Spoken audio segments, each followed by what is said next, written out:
liebe Zuseher, ihr habt jetzt hier live erleben können die interessante Diskussion zum Thema leistbares Wohnen in Passivhausstandard. Gleichzeitig, welche Chancen bietet der Passivhausstandard für die Klimaschutzerreichung der Klimaschutzziele bei den Verhandlungen in Paris? Ist es eine der Lösungen, ist es die Lösung im Gebäudebereich mit Energieeffizienz zu punkten? Und wir werden jetzt doch einen sehr spannenden Beitrag hören aus den USA, wo ich denke, der sollte uns allen zum Nachdenken geben.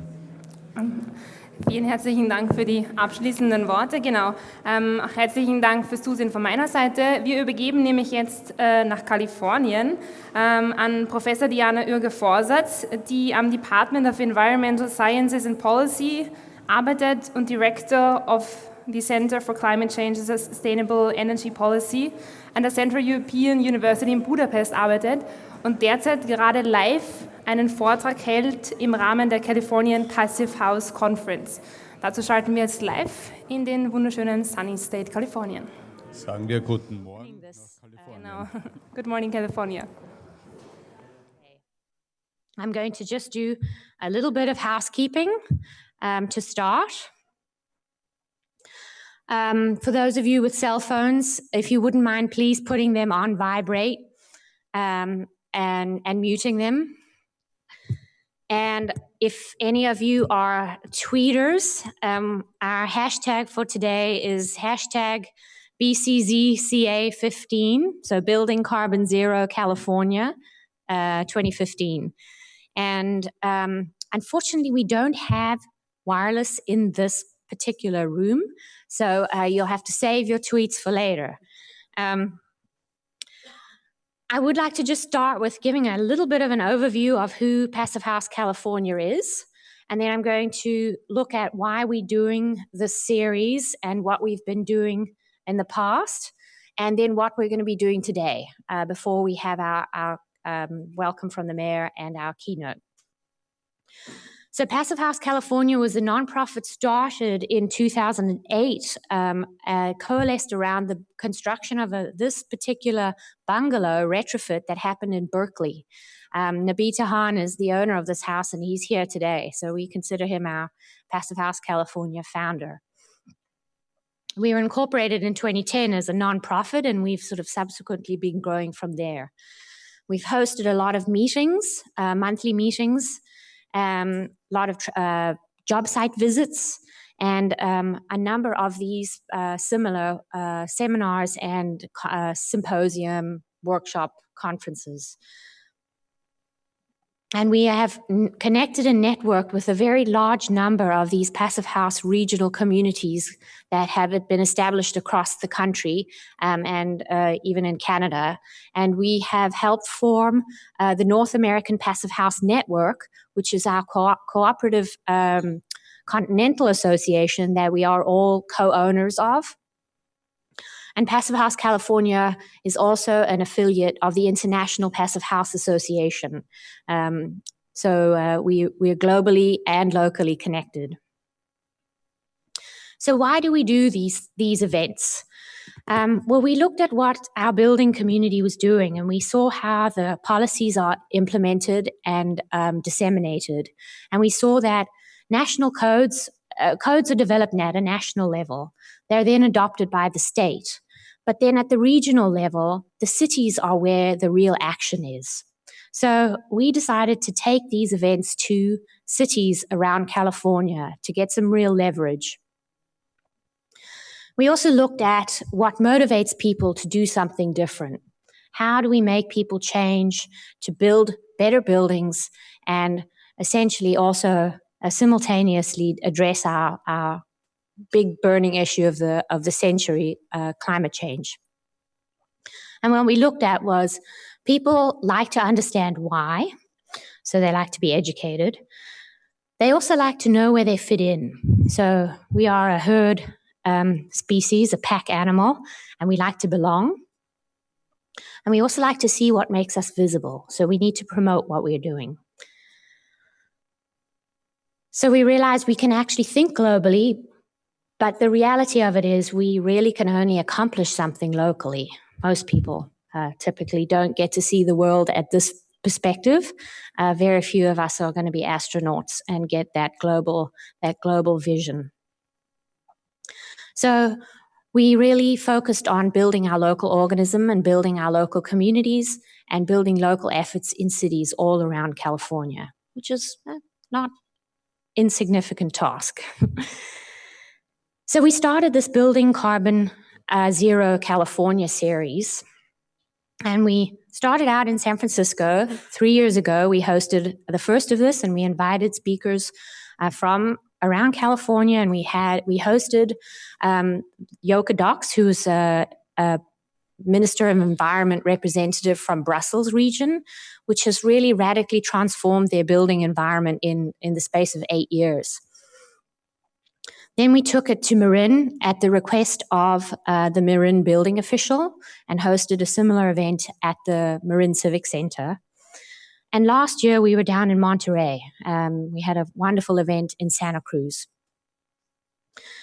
So today we are here in Palo Alto and very excited to be here and grateful to all those who have actually made this possible, specifically the city itself. And I want to just tell you, give you just a quick overview. The program that all of you received at registration has obviously the schedule. We tried to make it a little easy by adding a legend. So look at what you want to go to and attend. The legend will help direct you a little bit. We also, outside each venue, have boards with a little bit more detail about each presentation track. Just a quick overview, we have a fantastic keynote speaker. I'll be honored to introduce her shortly. The morning tracks, and just so everybody knows, this room will serve as track 1, so our main theater. And then our second track was in the community room, which is down the hall from the expo, where many of you, I hope, have already been in and looked at some of the booths. So our morning will be sort of big picture vision, looking at these buildings and how they function as thermal batteries and looking at the viewpoints of how we're going to use our buildings to get to this carbon reduction target that we're all focusing on. Then we're looking on track 2, looking specifically at materials and building equipment, so decarbonizing the actual materials that we use to build buildings. Then in the afternoon, we go a little deeper in and look at specific projects, data collection from actual buildings here in Palo Alto, another wonderful building in Santa Cruz, a retrofit of a 100-year-old craftsman bungalow by Chie Kawahara, and then some other wonderful buildings, a winery in Davis, and a microgrid multifamily building in San Francisco. So then we'll have a long break with some wine and some beer in the ballroom before we come back here to hear our closing plenary session. So that's the structure for today. Do make sure you go into the ballroom and meet the vendors. I think many of you have already found that room. We will be serving most of our food in there, except for lunch. We'll serve lunch in the fireside room. So where you find the community room for track 2, just keep going down the hall there, and we'll have the food all laid out for you there, and you can help yourselves. You'll be able to eat that out in the courtyard patio, or bring it out here, or wherever you can find a comfortable spot. So welcome again, and I urge you to really enjoy today's fabulous schedule. So with that, I would like to introduce the mayor of the city of Palo Alto, Karen Holman, who is going to give the formal welcome for today. Thank you.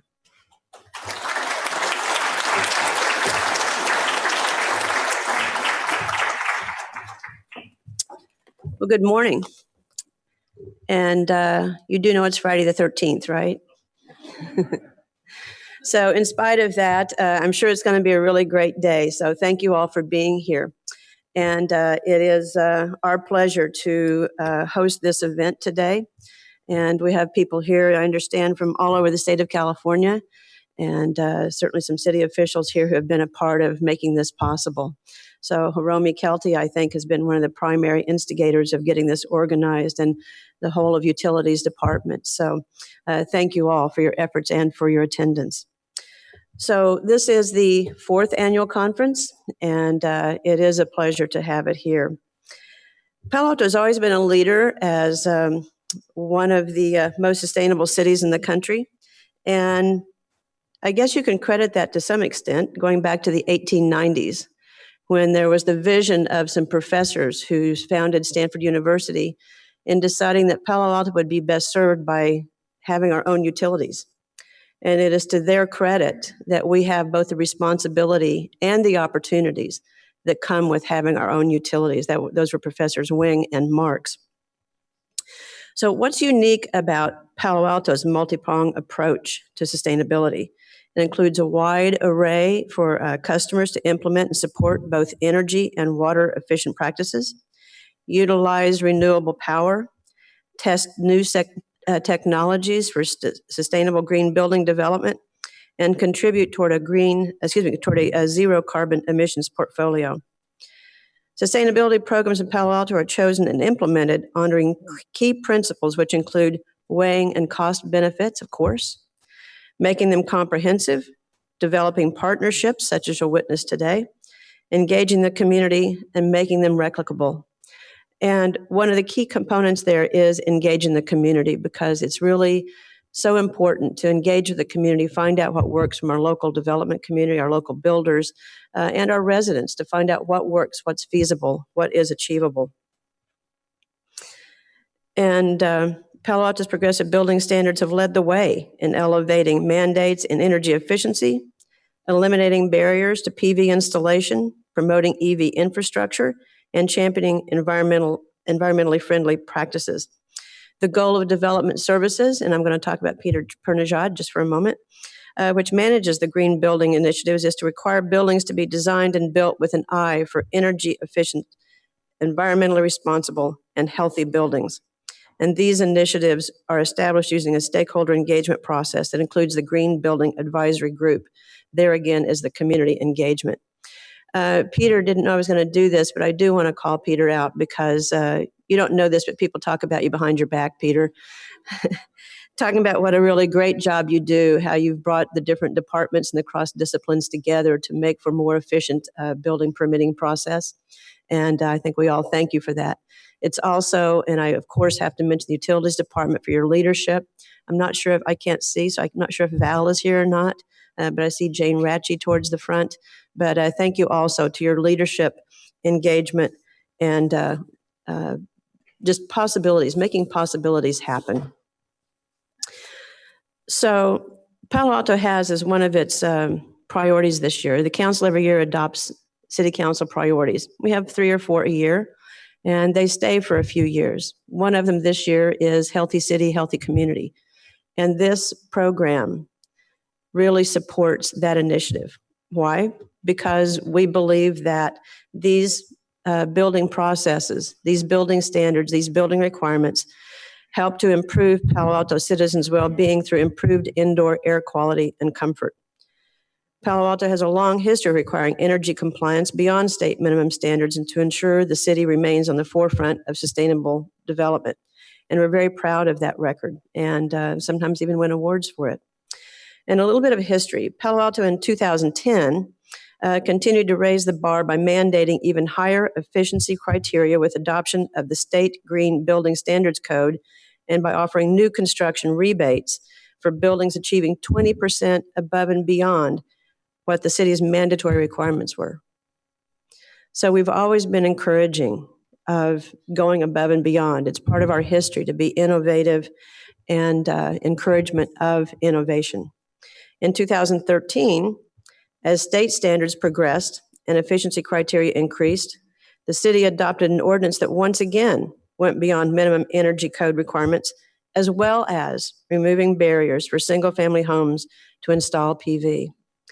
Palo Alto's model has been essentially adopted as the baseline for the 2013 state standards, a mark that we're very proud of. Also in 2013, the City Council approved a carbon-neutral electric resource plan, committing Palo Alto to using carbon-neutral electric resources from now on. This makes our town one of only a handful of places on Earth that is using 100% carbon-neutral electricity.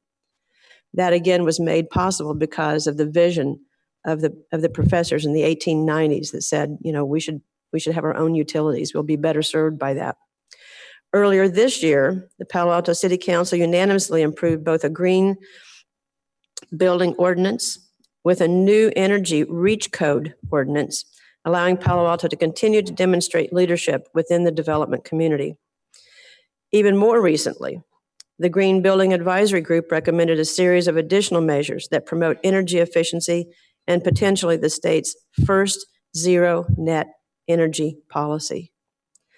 Ultimately, the city is committed to a low or zero carbon future for the well-being of this community, as well as others around the world, setting the standard, not only for our own community, but raising the bar for the other communities who wish to achieve same goals. There are many pathways to that future, including the reduction of greenhouse gas emissions from the use of natural gas and fossil-fueled cars. Now, with a progressive eye towards sustainability, we're charting a blueprint to a zero carbon future and look forward to actively engaging our community to achieve that future. How did we get where we are? So cross-departmental staff collaboration, again with the leadership of Peter Pernejad and the commitment of city management and the city council, this council and prior councils. And the collaborative efforts of the Green Building Advisory Group, again, the public, professionals, and private citizens. We've been able to propose a set of progressive ordinances that sets a high bar for sustainable building practices while also encouraging innovation. The ordinances reflect Palo Alto's vision of environmental stewardship, which we've had for, well, really since almost the beginning. Collaborative work within the city and with community stakeholders helped Palo Alto lead the state with a revolutionary green building program in 2008 that required development projects built to a minimum of 15% above Title 24 efficiency standards. I think, you know, it may sound like bragging as I go through these things, but it is a bit of a history. There's a practical reason for doing this too. It tells you the steps, it shares the steps that Palo Alto has taken to get where we are today, and hopefully provide leadership to others, maybe set example for others, and hopefully we'll learn from some of you today what your cities and what your communities are doing. So I welcome you all here today. I know you'll have a productive and informative day, and I welcome you to the city of Palo Alto and wish you a very happy day and one that's full of education and resource availability. Thank you.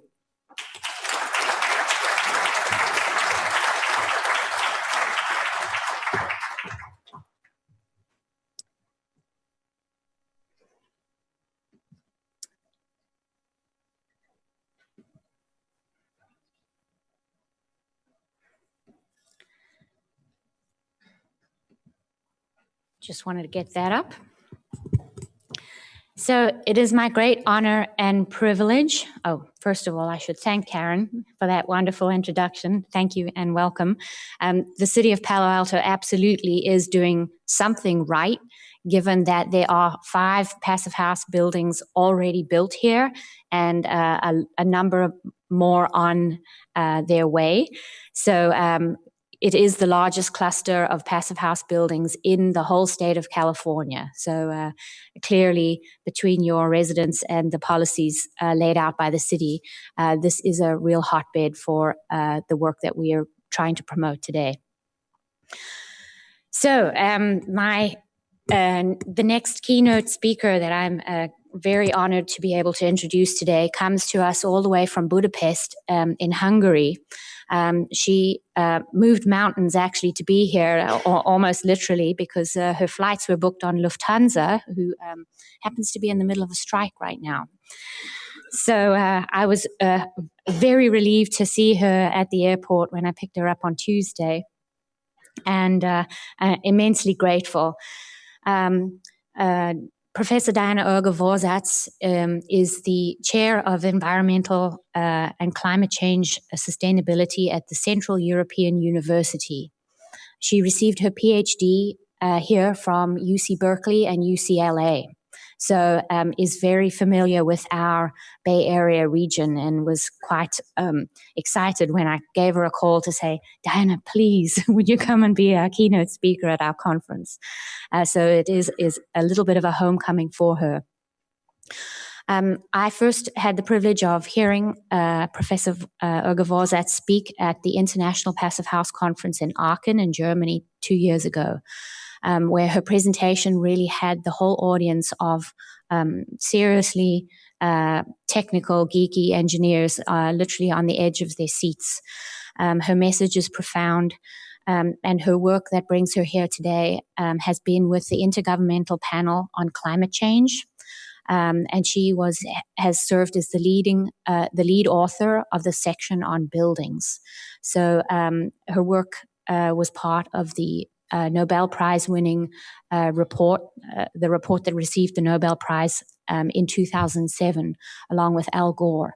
So I ask you to welcome Diana to the stage here and look forward to enjoying her presentation. Thank you.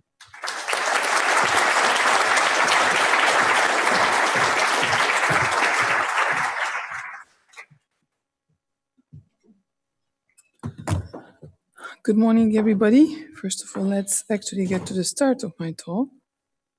Yes, that's it.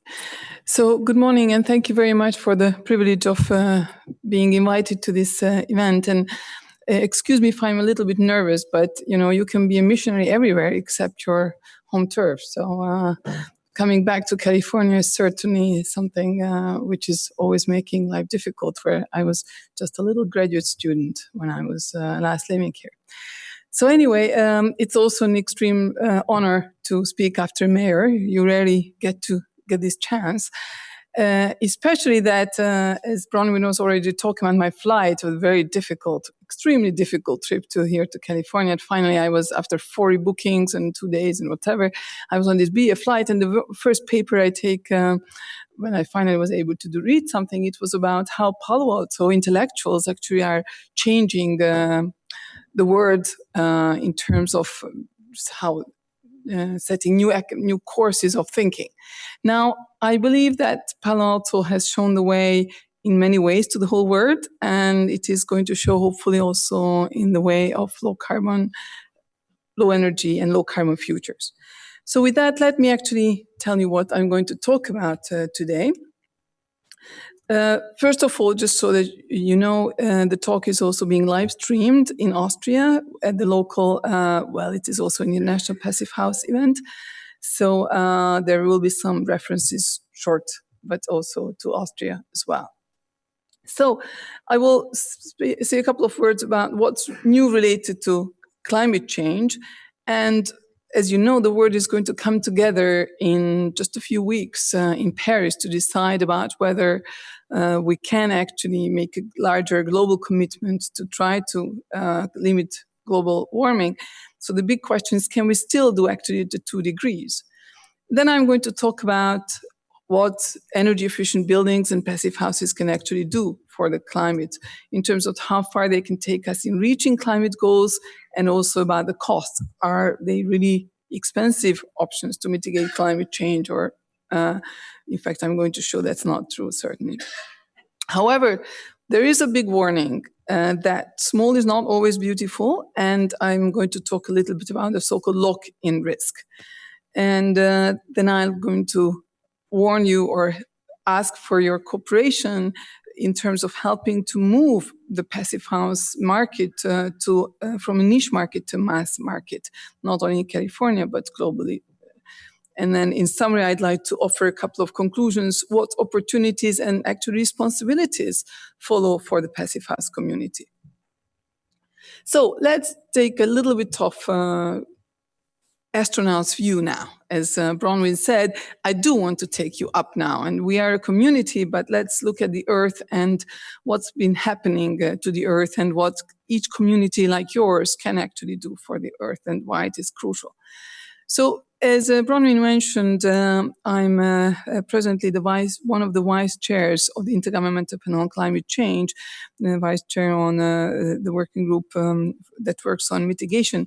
The IPCC is basically an intergovernmental organization that tries to assess the science related to climate change, because as we know, you see every day something controversial in the papers. There is climate change, there isn't. This is all this drought is due to climate change. No, actually it isn't. It's natural, and so on and so on.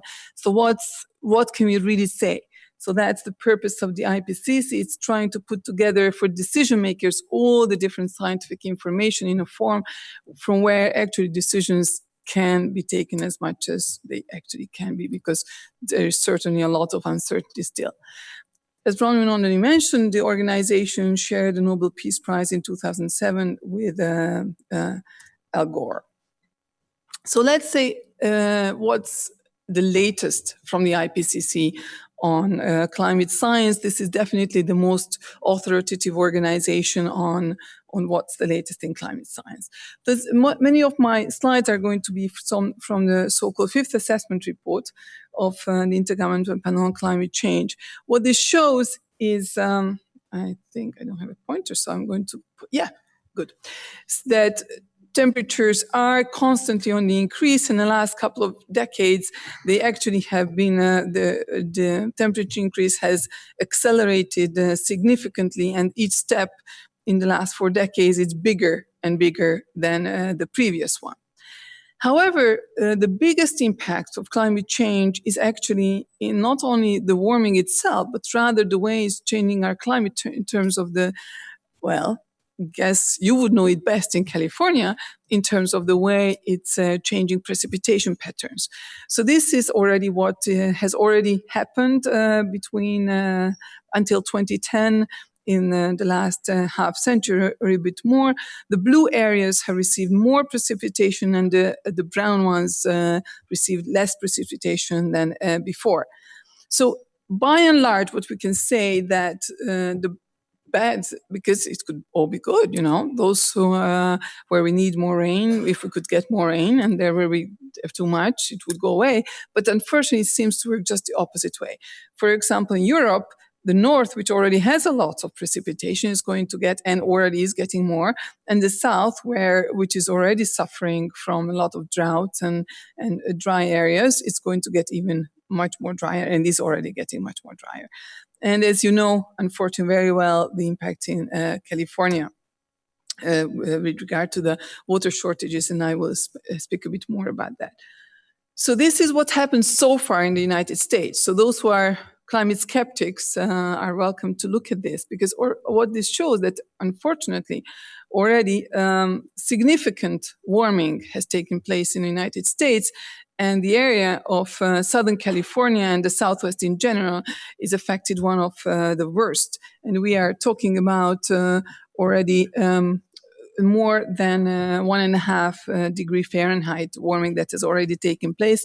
And this is even just considering, compared not to pre-industrial times, but just to the previous century, end of the previous century. So, but of course, there is a lot of controversial information in terms of, you know, are hurricanes, are tornadoes, are they all due to climate change? Is this drought due to climate change? There are many, many impacts that we are experiencing, and it is difficult sometimes, first of all, to say whether there is an impact or not, since sometimes there is more rain and sometimes there is less rain. So when there is more rain, we tend to say, climate change is bringing more rain, and when there is drought, we say climate change is bringing less rain. So first, we have to see whether there is a trend, and second, we have to attribute that trend. Is that trend clearly due to climate change?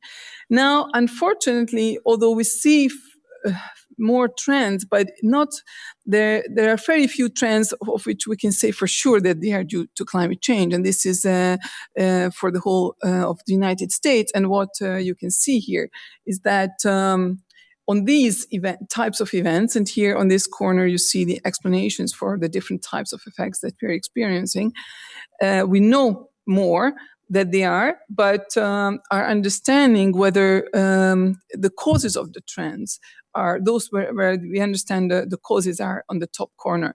So those that we are fairly sure about are extreme precipitation levels, changes related to ice and snow, and so on, and I'm going to talk about. But basically, the other message from this little figure is that there is a lot of changes that are already taking place in the climate and weather system of the United States, and a lot of impacts that we are already experiencing.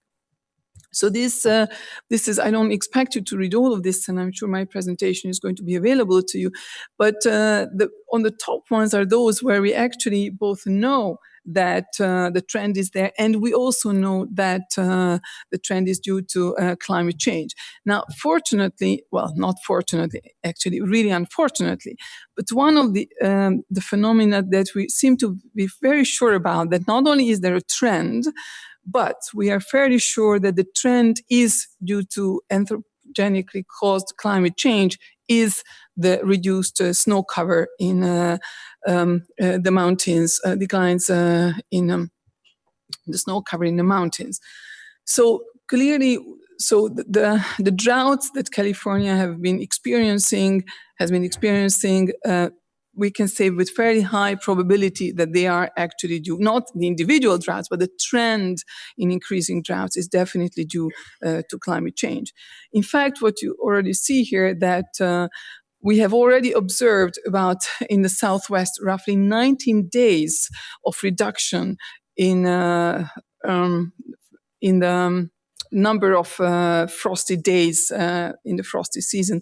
That's clearly significantly impacting the snowpack. So a lot more of climate change is going to happen. That is likely. But how much?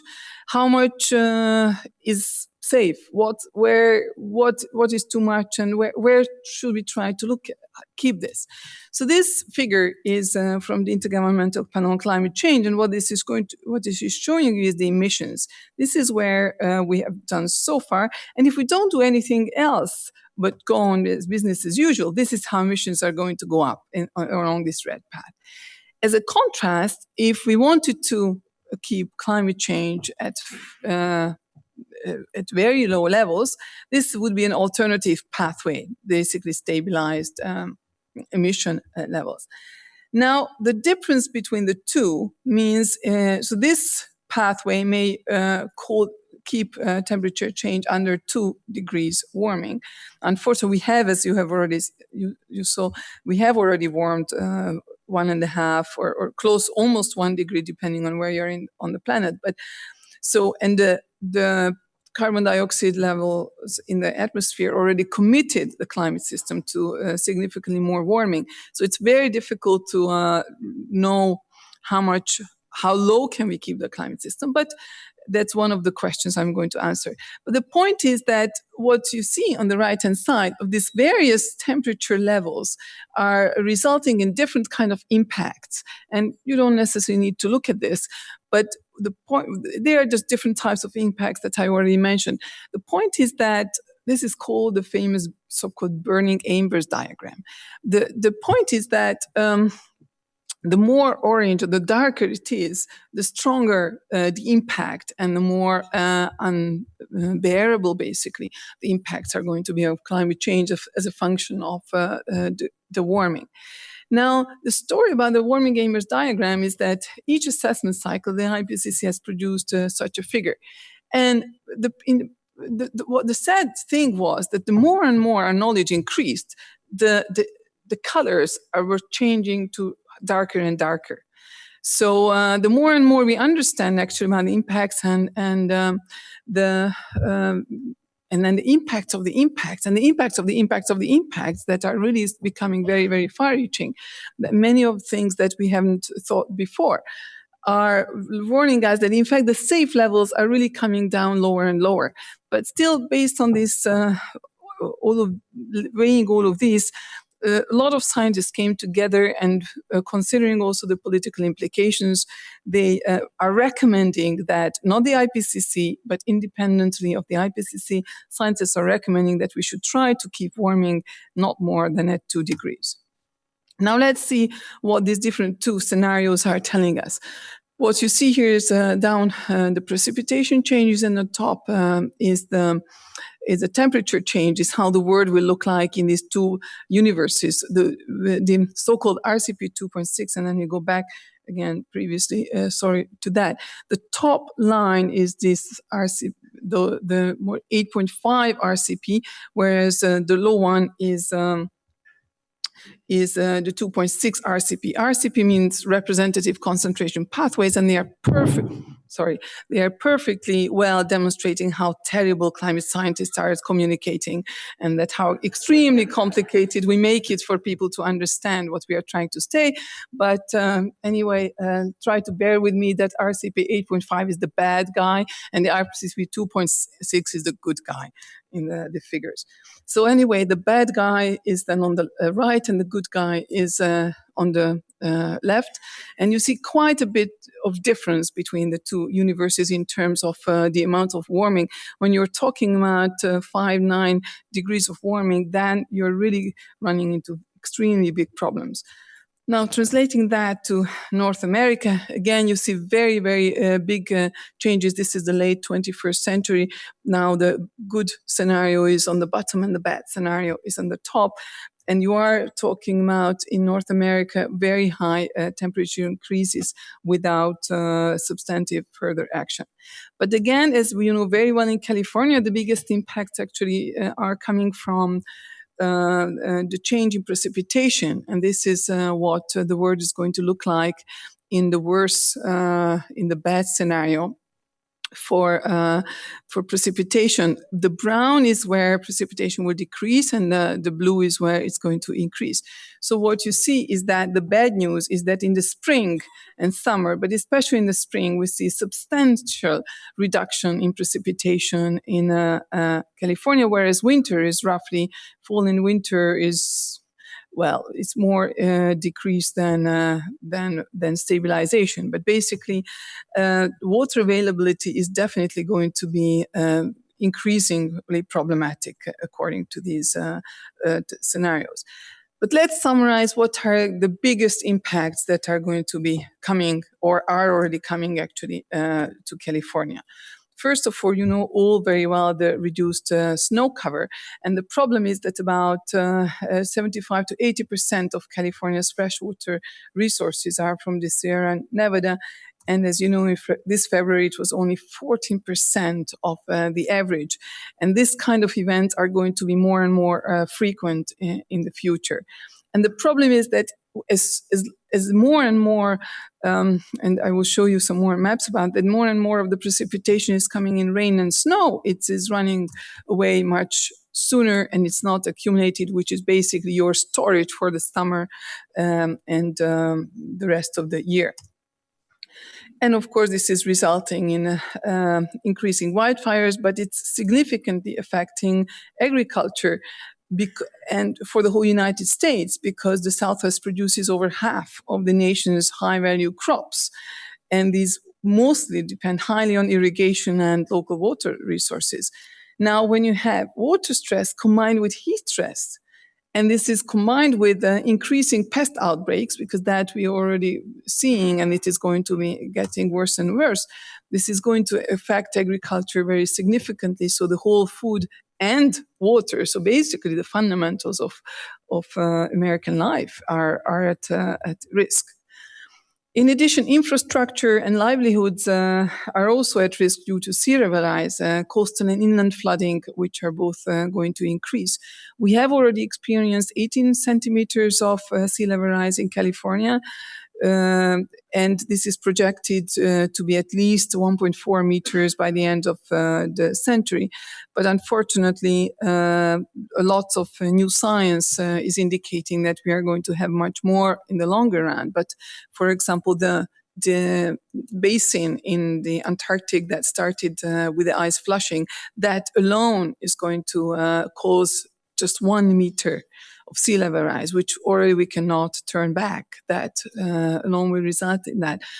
Unfortunately, many scientists are convinced that we cannot turn back anymore the melting of the Greenland ice sheet, which alone is going to result in 7 meters of sea level rise. So it's not really worthwhile investing currently in properties which are very near the coastline, as long as you want a longer term investment.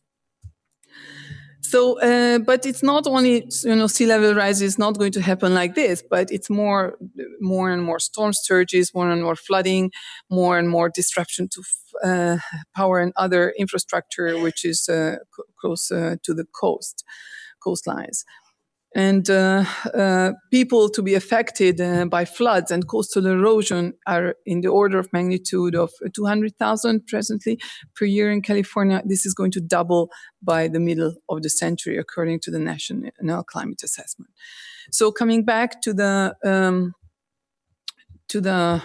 situation in the snow cover, again, the RCP 8.5, so in the best scenario, what you're going to say towards the end of the century, a very significant reduction in extreme low snow. So basically what you see that in the north, it's almost all of the years, but still in California, it is also going to be like half of the years where you're going to see extreme low snow cover. Another way to look at this, also from the National Climate Assessment, that showing that there is very big difference between the low scenario and the good scenario and the bad scenario. And in the bad scenario, you are going to see again a very big, basically a whole season's worth of reduction in the season length of the frost-free season, or increase a whole season worth of increase in the frost-free season length.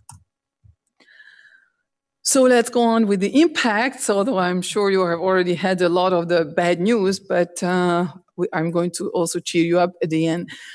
But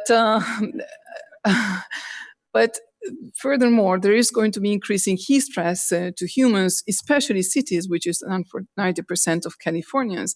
And this is actually made worse by the urban heat islands, and very few research actually exists which really connects the two together. So there is still a lot more bad messages to come when we start to understand that better, and when we integrate urban heat island effect into our models. Now, and this is where you come in very important. The problem is, and it's really what's making it worse, actually air conditioning, because it is a positive feedback loop. First of all, because what air conditioning does most of the time is just taking the air from inside the room actually just out to the street.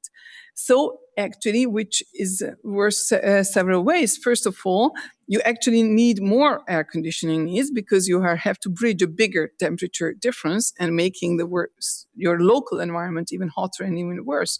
But it also further increases the global warming, not only the local warming, but the global warming too, because it's increasing the greenhouse gas emissions. But I'm going to come back to this because cooling is extremely important for you and for us and for California and for the globe, basically. Actually, before I go to the next one, let's go to here. So one of the most important lessons I hope that you can take home, I collected some of these lessons, which I hope, if you don't remember anything else from my talk, but a couple of my green slides, I hope that would be great. So one is that it's extremely important, and the biggest responsibility perhaps for all of you is to work on all of our buildings, future or existing, to be as resilient as possible in terms of air conditioning needs. The lowest, minimizing air cooling needs, mechanical cooling needs, is extremely important for many reasons. And I here just wanted to summarize, even though it's a repetition, but it's very important. First of all, because we need to reduce air conditioning energy needs and related emissions. We also need to reduce the local warming through basically air conditioning, which is an energy use, and therefore it's associated with, according to the second law of thermodynamics, local heat increases or heat outputs. It's also very important to try to eliminate as much as possible the heat island effect. And you architects also are, and community designers and urban designers, and most of you have a very important role in this, to make sure that we design as much as possible high reflectivity surfaces, as much greenery as possible, and as much as possible reduce the local heat island effect. And it's also important, it's not only from the perspective of mitigation, so reducing climate change or improving climate change, but also in terms of resilience, because reduced urban heat islands and cool buildings, in such buildings, it's easier to survive for those who are going to be very affected or vulnerable to heat stresses. We see that under heat waves, also in the United States, death rates soar in many of the areas. Now, if you have buildings where you need less air conditioning for people to actually survive and to still feel comfortable, that's extremely important so that people don't overheat. But also, and that was very interesting to me, that was perhaps one of the most interesting lessons for me from the Passivhaus conference in Vancouver of North America, that the reason why New York City is planning to mandate or hoping to mandate Passivhaus standards in its public buildings is not climate change, it's not mitigation, it's resilience. Because passive buildings are not so savvy in terms of technology, and it's if there is a power outage, they keep the thermal comfort longer. They don't depend on so complex technologies, and they don't depend so much on the electricity input. So once you kind of disrupt a passive building, it stays comfortable for a longer period. So this resilience is extremely important in today's times when we face so many disruptions in our communities. So I also wanted to say a little bit about some of the latest bad news that we didn't really think about this before. We knew that heat stress was a bad thing and it increases death rates. But this research is actually coming from Kirk Smith from California, from UC Berkeley, who is warning that one thing that we get ill and that the elderly and vulnerable may die under heat stress, but even before that, we are just not going to have to stop actually working outside. Why? Because the human body can function until a certain temperature, which we call wet bulb temperature, which is not quite the same as temperature, since we are I'm sorry, I'm not that good at Fahrenheit, but we are about 37 degrees, and we need to dissipate heat. Now, if you work intensively, you need to dissipate that heat even more. So you need a bigger temperature difference between the body and the outside world. Temporarily, you are able to function for shorter periods without even in very high temperatures, but you need to be able to sweat. Now, if it's humidity, fortunately, this is not the case in California, so you will see California is a little bit better off, but as soon as you move out, it's actually out of these more drier areas of the US, it's going to be very badly affected. If you can't sweat, and also during longer periods, it is actually physically dangerous for humans. So already, right now, only few places exist on Earth where people cannot work outdoors nearly every day of the year with appropriate work practices. But the area of places and periods of inability to work outside is increasing with climate change. For example, what Kirk gave the example, where are we going to have towards the end of the century the Olympic Games? You can't have all of the games indoors. Traditionally, there are a lot of things outside, but just physically, after a while, it's going to be physically impossible to do any sports beyond a certain temperature. And then there is not going to be any part of the world where you can actually have the Olympic Games. First you are going to work mainly in the winter, then mainly or at night, then in winter at night, but then what?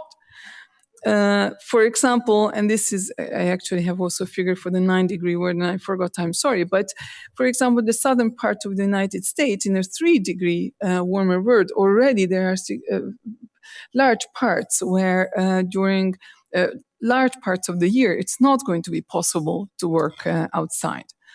And if you look at the world in, for example, a 9-degree warmer world, which is just the beginning of the next century, you see, fortunately, California is more safe. And most of Europe, in my area, we are very dependent on agriculture and other economic activities.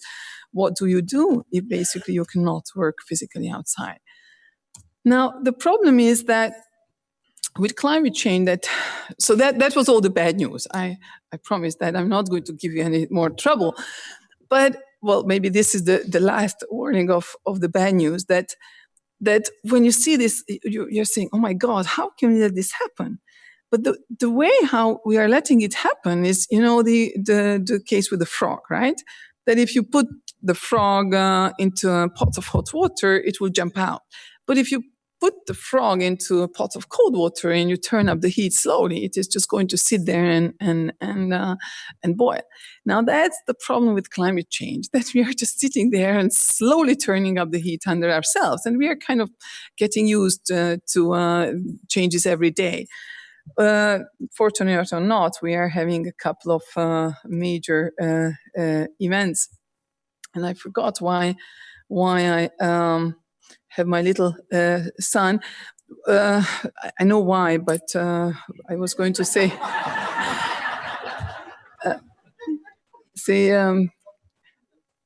connected to one of Bronwyn's points, actually, but I forgot that point. But the reason why I originally put him in, because often we everything stops in 2100, but actually we all think, it's far away future, but actually I hope he is going to live beyond 2100. My little son, who is also here in Palo Alto with me, and you have probably children and grandchildren who are hopefully are going to live to the next century. So it's not a completely distant future. So because we are also having some Austrian audiences, let's just quickly see what's the situation in Austria. What we see is that already there is the warming has been twice as bad as the global average rate in Austria. And now this is actually also this is how temperature is expected to change. Now, it's also a good thing for you to look at, because when the media comes back to me and says, I just read it's going to be 4.8 degrees, and that's terrible. And I was going, did we really say that in the IPCC? I saw all those figures, and I don't remember this low number. I remember much bigger numbers. Now, the reason how the 4.8 number comes out is this. When you look at the trend here toward the end of the century, you do see higher numbers. But because it is the average of a longer period, it is actually pretty much in the middle still of the bad effect of what's going to happen towards the end of the century, also for Austria. Now, with the Alps, clearly Austria is extremely vulnerable, and these are the different, the good scenario and the worst scenario, and the different in summer and winter. And you see that in the bad scenario, the Alps are going to be pretty badly affected. Interestingly, the precipitation change is going to be very unequal. So in summer, it's going to be drier, whereas in winter it's going to be wetter. Now, you would think it's a good news for skiers, but unfortunately, more and more of that precipitation is not going to be snow, but it's going to be rain. And even if you don't get temperatures below zero, even good snow machines really don't work. So you may want to, if you're teaching your children some sports, you may not want to get into skiing too much with them at this point. I'm serious. We are avid skiers, but maybe that's the wrong. It's not the best idea, because they are going to be very frustrated. Or you're committing them to having to pay a lot of money for the few areas that are still going to have snow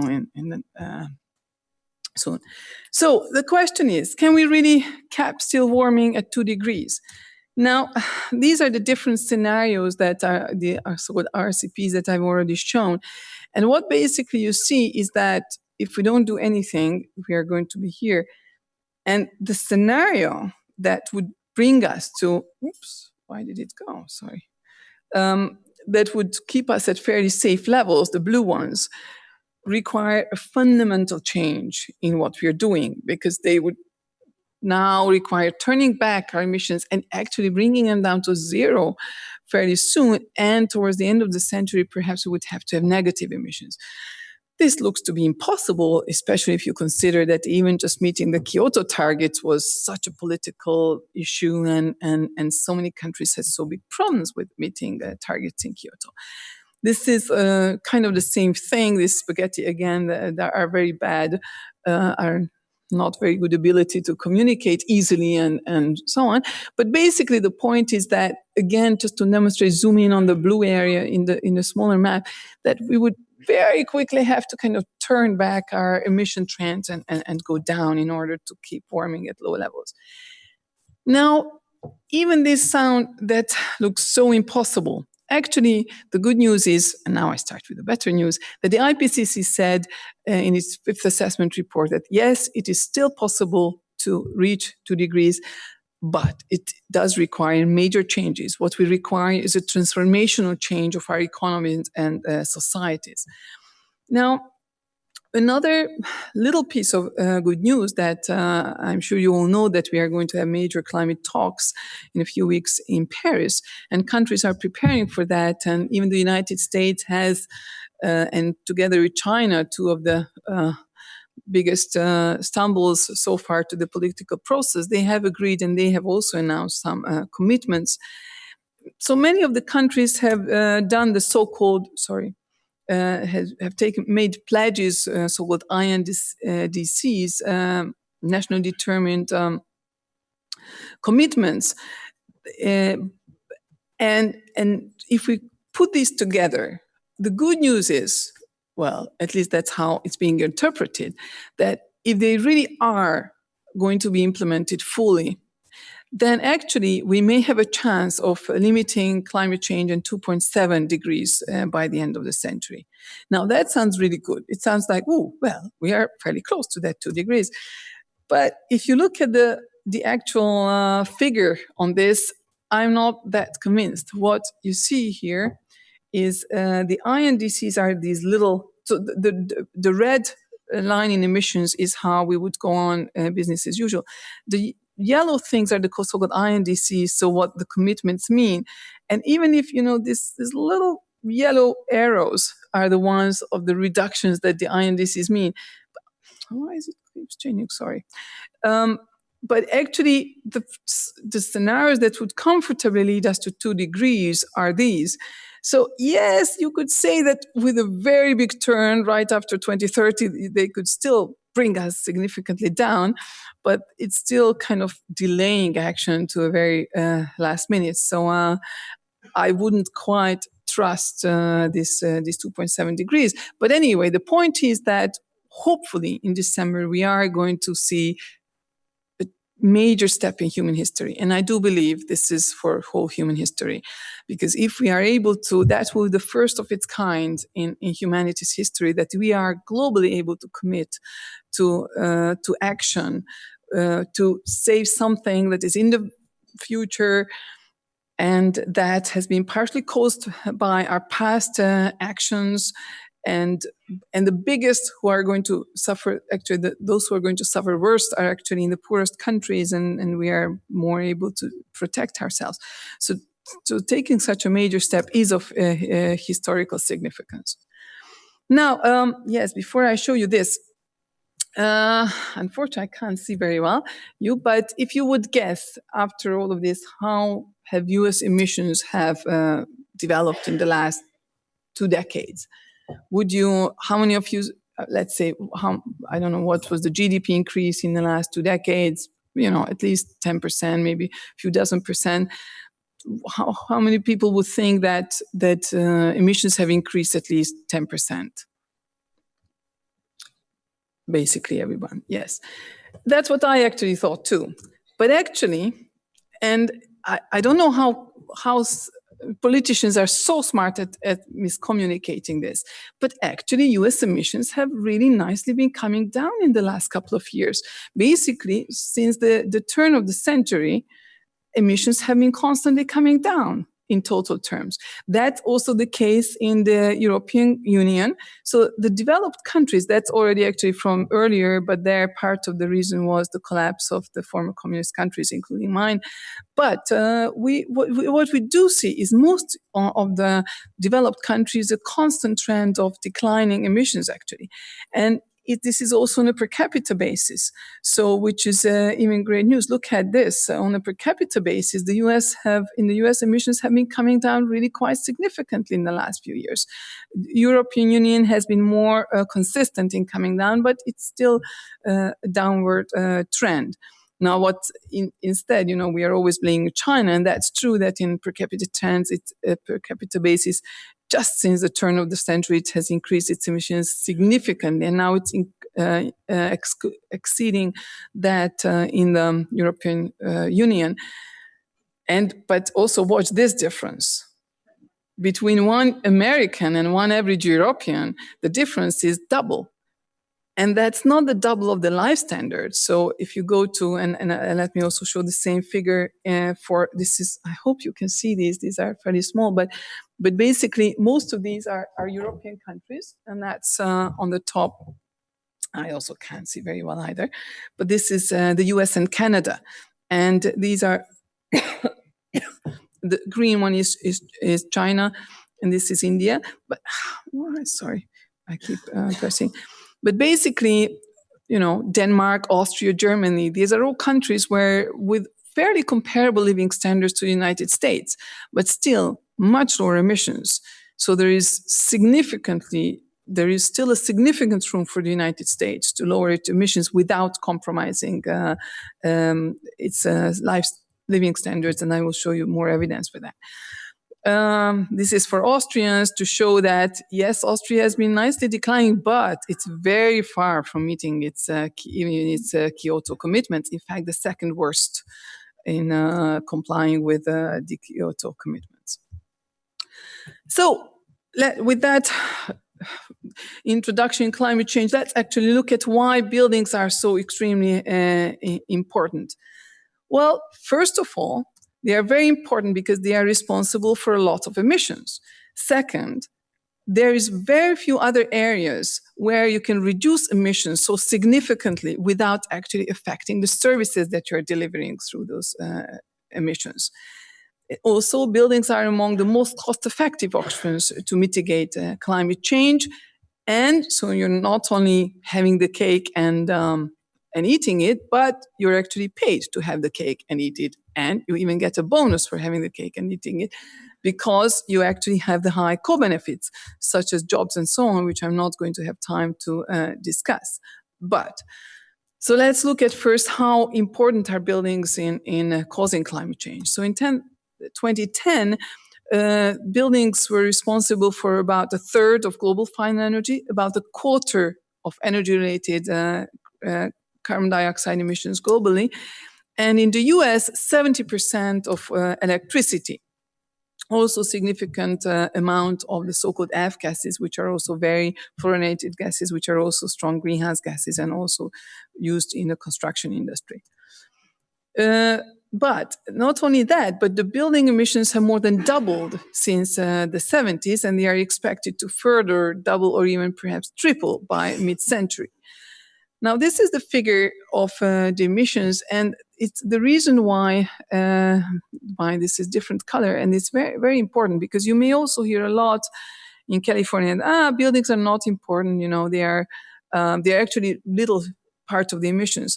Whenever you hear that, you should know that the reason is because they kind of say that all of the electricity that we are using here, it's the problem of the power plants. It's not No, it's not buildings causing that, not people. No, it's the power plants. We just have to fix it at the power plant level. Now, that's clearly the wrong approach, because the reason why power plants are producing that electricity is because we are air conditioning and lighting and so on.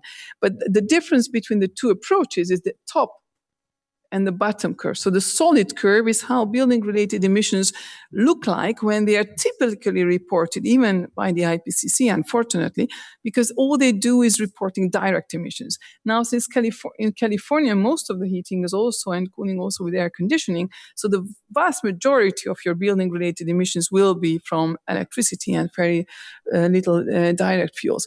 If you add the emissions from electricity, the picture is completely different, and that's the top part of the curve. So, so this is how we share. This is how the pie looks like.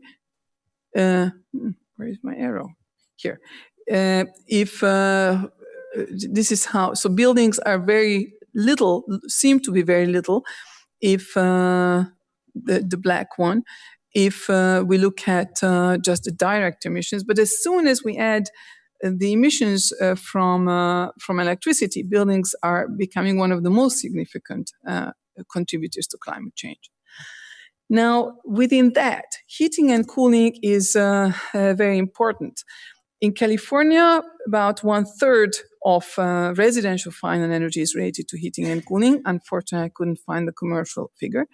In Austria, about 17% of total greenhouse gas emissions are due just to space heating, not even air conditioning.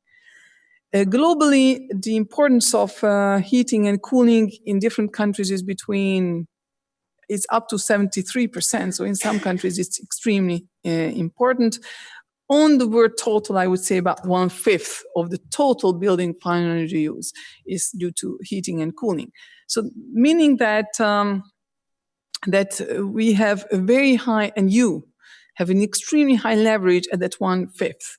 So we are, I think you and us, we are really responsible for that 1/5 of that total total energy use, actually. Not building, total energy use. That's a very, very high amount. So, especially because building can play a very high role in actually bringing these down. What these are different estimates of the potentials for energy use reduction in the major sectors of the economy, transport, buildings, and industry from the fifth assessment report, under different, either climate constrained or no climate constrained, and different timeframes. But what you see, what is important, actually, these two little guys there. Everything else is, yes, in all of these sectors, roughly we can decrease energy use 20 to 40%, depending whether you have a climate constraint and whether you're looking at the long term. But if you look at heating and cooling, that's the only thing where we can reduce energy use really to a very significant degree. So these are different scenarios where we can reduce up to 2/3 or even more, perhaps, of global energy use. For example, these scenarios produced together with the Global Best Practice Network for Buildings by my center, and together with the IPCC and Global Energy Assessment, what show is that the business as usual would be about roughly doubling of the building heating and cooling energy use. Instead, we can actually reduce building, cooling, and heating energy use by the middle of the century by about 1/3. And this is despite we did not change any of the floor space increase trends. So this is assuming the same, that building floor area will at least double during the same period. And what we also assumed, that there's no more fuel poverty. Every single piece of space in this scenario is being heated or cooled to comfortable levels. So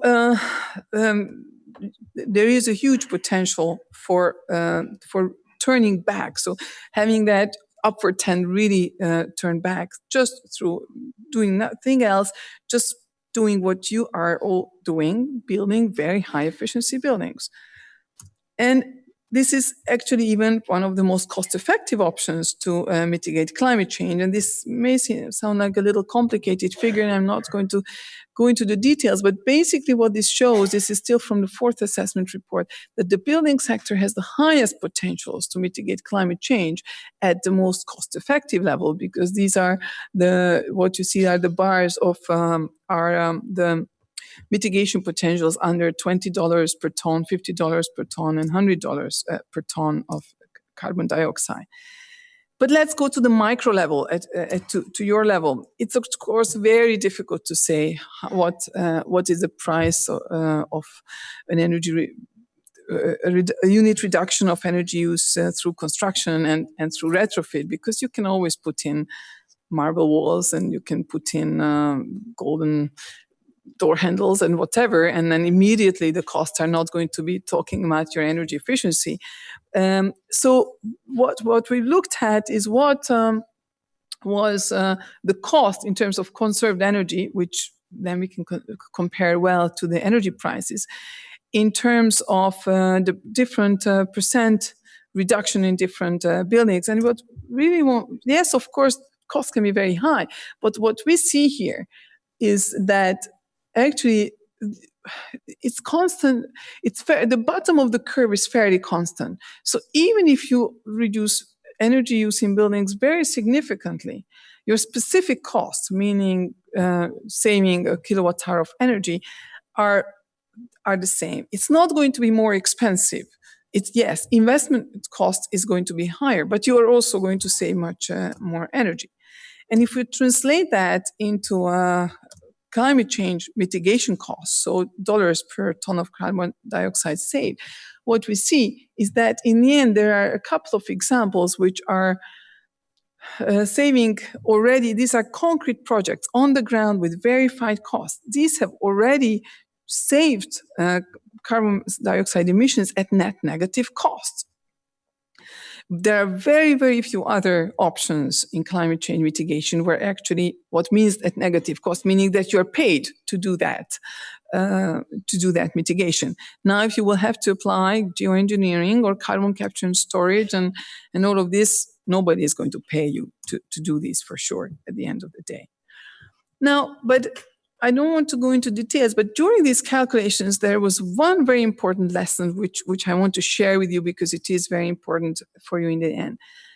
It turned out the durability, so the length of the building there, or the length of that window installed, or the length of that retrofit cycle when you next have to retrofit the building, has an extremely important impact on not only the economics of the whole energy efficiency and climate change mitigation, but also it has become very important, of course, because of the embodied emissions of these. So, and even, whether 20 years or 30 years made a tremendous difference, how long that those parts are in. So another very important lesson that I would have for you, that when you design or where you build or where you're designing your communities, try to go for that durability and longevity.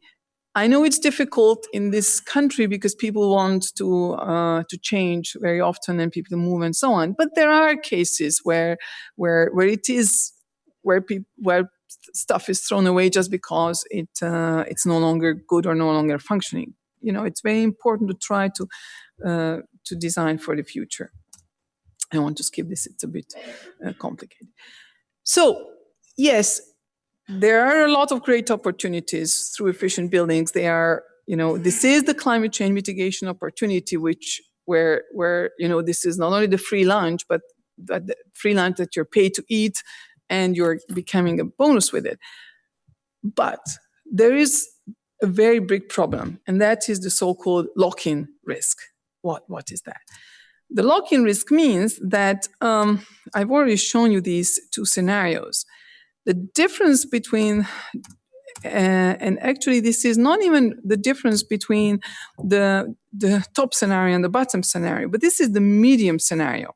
And this scenario is a scenario in which we just looked at what kind of policies exist today in the world for building energy efficiency. And what if we implement all of those?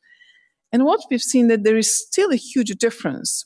And the bottom scenario does nothing else, just looked at presently existing passive houses or buildings of similar energy performance, and just said that after transition period, that will be become the standard practice.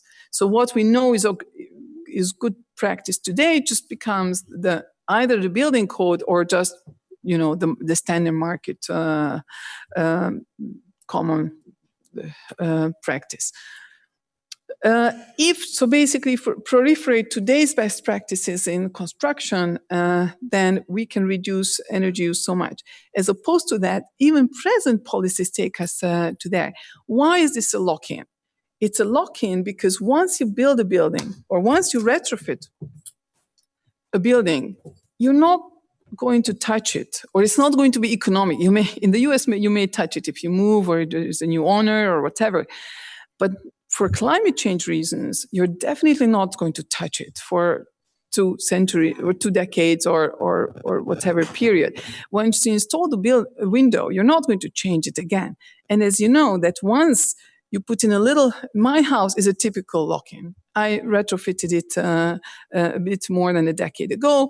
That time, nobody really knew in Hungary how to do a low energy building. In vain, I was trying to persuade him and my husband. And now 4 centimeters of insulation is crazy. Let's put in more. No, that's equal to 40 centimeters of wood. That's so much. But now we see that it's a lock-in because we have beautiful finishings and everything. Now I know that it's crazy, and we could lower our energy use to basically nothing if we had done that right. But now we have all the beautiful finishings, all the stone and everything. We are not, and the windows change. We're not going to rip that apart for sure. We can't afford that for the next as long as they are functioning. So that's the lock-in risk. You're not going to be able to come back for that potential for a long time. And that's the problem, combined with the urgency that I have shown you a little bit before.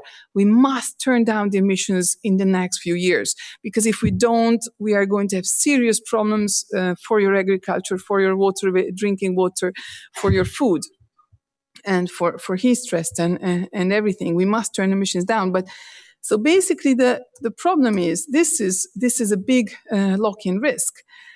And the problem is, and I hope the mayor is still here. The problem is that a lot of times it's even the most ambitious public policies, even in the US, not only in the US, in Europe too, are wrong in the way that we realize that we need to accelerate the retrofit. We need to fix our buildings quicker. But what we don't realize, if we fix them only at 30% energy saving or 40% energy saving, what we are doing, instead of getting us to look to a 2-degree world, in fact, we are stopping us from being able to get to a 2-degree world, because we are stopping those buildings to be able to reach 90% savings. We are stopping those buildings to be possible to be retrofitted to passive house standards.